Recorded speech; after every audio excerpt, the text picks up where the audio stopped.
Ready?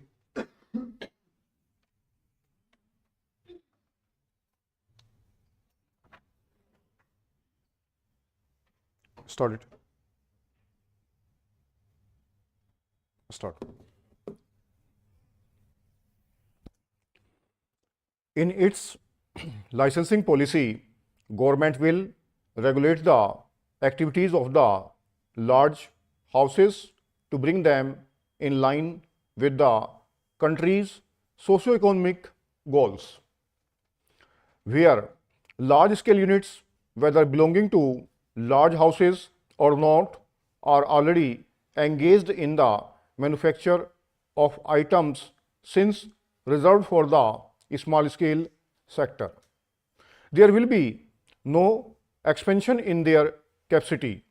On the other hand, the share of these units in the total capacity for these items will be steadily reduced, and that of small scale and cottage sector increased. In licensing other activities of large scale industry, particularly for units belonging to large houses, government would pay due regard to the existing share of these units in the total domestic production of these unit items.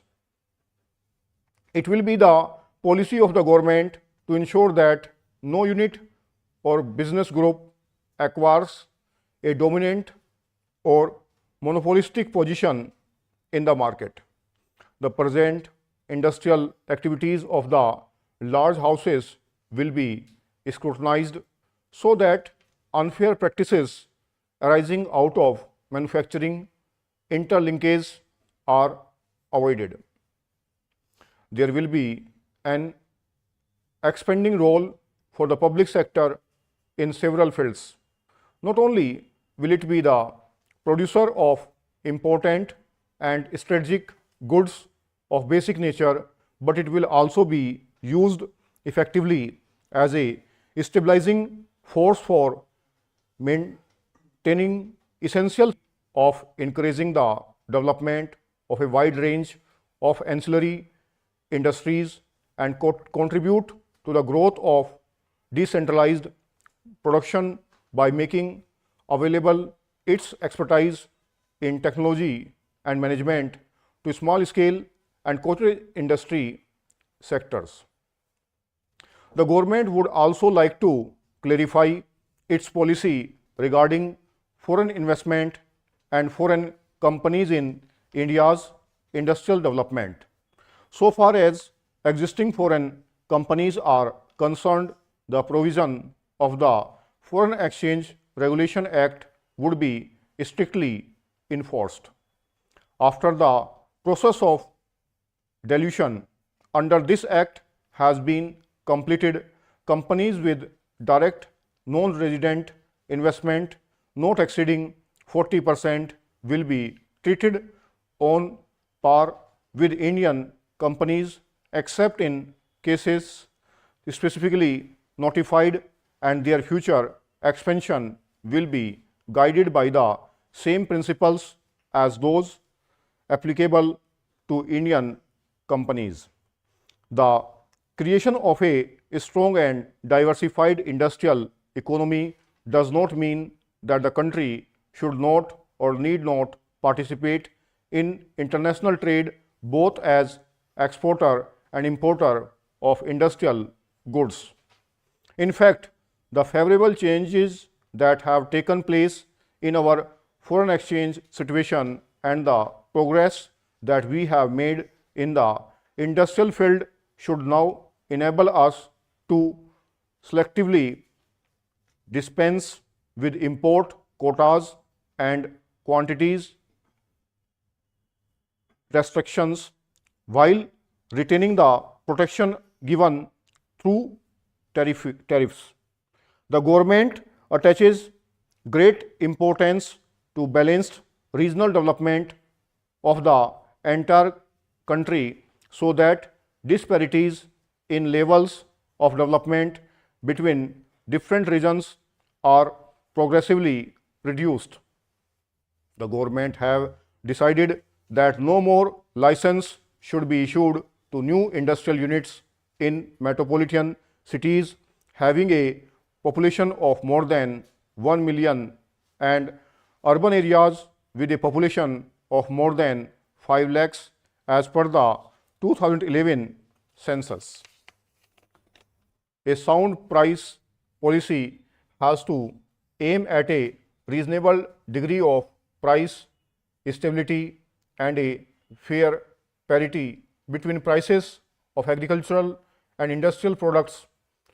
There has been a tendency to regulate prices of industrial products which are vital to the needs of development in a manner which made their production less attractive than production catering to the needs of the elite. It will be the policy of government to ensure that in cases where there is price control, the controlled price will include an adequate return to the investors. By the same token, government cannot permit exorbitant profits being made by industries which are operating well below their capacity or by units which operate in a monopolistic environment. The most important single resource of any country in the skill and hard work of its people. We in India have an abundant supply of labor which is capable of acquiring new skills very quickly and also an existing reservoir of technical and managerial personnel. These resources can be used effectively only in an environment in which the workers and managers develop a sense of personal involvement in the working of the enterprise. Family control of business, particularly in the field of large-scale industry, is an anarchism, and it will be government's policy to insist on professionalism in management. The government are examining the possibilities of encouraging workers' participation in the equity of industrial units without in any way adversely affecting their interests. Such equity participation, together with an active association of workers in decision making from the shop floor level to the board level, will provide the necessary environment for a meaningful participation by workers in the management of industry.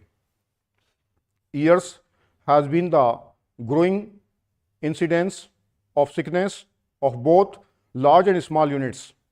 While government cannot ignore the necessity of protecting existing employment, the cost of manufacturing such employment has also to be taken into account. In many cases where large amounts of public funds have been pumped into the sick units which have been taken over, but they continue to make losses which have to be financed by the public exchequer, this process cannot continue indefinitely. In future, the takeover of management of units will be resorted to selectively and only after careful examination of the steps required to revive the units.